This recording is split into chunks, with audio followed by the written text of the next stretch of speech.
développer ses réflexes très exactement. Allez, merci d'être en notre compagnie. Après avoir bougé, avoir transpiré, eh bien, on vous emmène à présent dans les kiosques à journaux pour vous permettre de découvrir ce que propose la presse nationale de ce jour.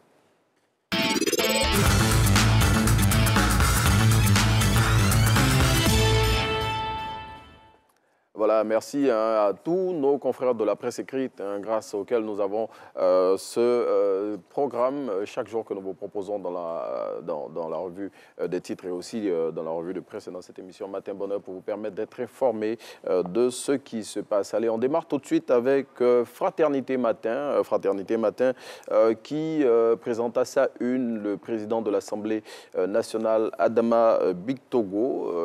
Fraternité Matin qui a accordé une interview au président de la Chambre basse du Parlement ivoirien, interview dans laquelle il présente sa vision pour l'Assemblée nationale. Et selon Adama Bictogo, eh bien, la fraternité sera totale au sein de l'hémicycle pendant son mandat. Il indique aussi que nous devons laisser tomber tout ce qui est rancœur et puis voilà, faire en sorte que l'entente soit toujours cordiale au sein du Parlement ivoirien.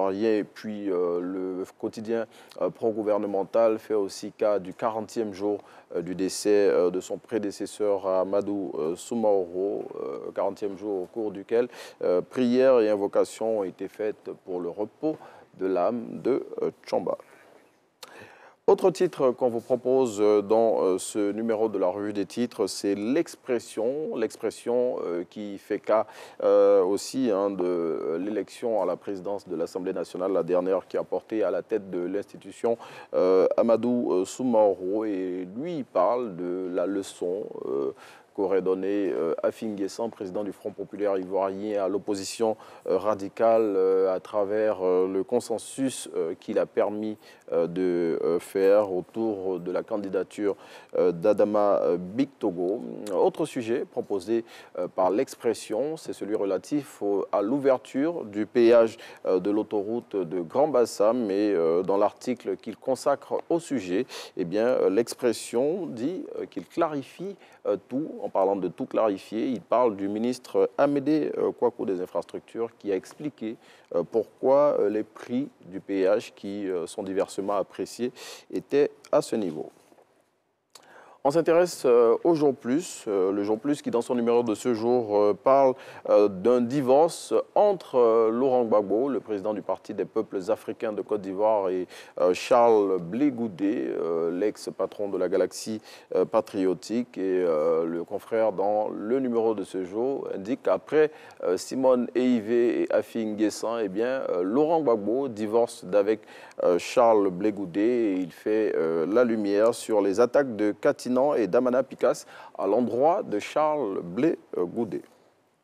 Et puis on referme ce numéro de la revue des titres en sport avec le quotidien sportif, le sport, et qui parle des championnats nationaux et qui indique que le président de la Fédération ivoirienne de football, Idriss Diallo, protège ses amis. Bon, en parlant de protection, il révèle que pour cette saison, eh bien, selon la Fédération ivoirienne de football, aucun club de l'élite ivoirienne ne descendra en Ligue 2, où normalement les deux derniers du championnat d'élite descendent. Mais cette année, il n'y aura aucune descente et le confrère indique que cette situation va pénaliser les clubs de Ligue 2 qui se sont battus pour pouvoir accéder à l'élite du championnat de football national. Eh bien, ce sujet, normalement, on le développera avec Ngamblé Konaté qui sera avec nous aujourd'hui pour la rubrique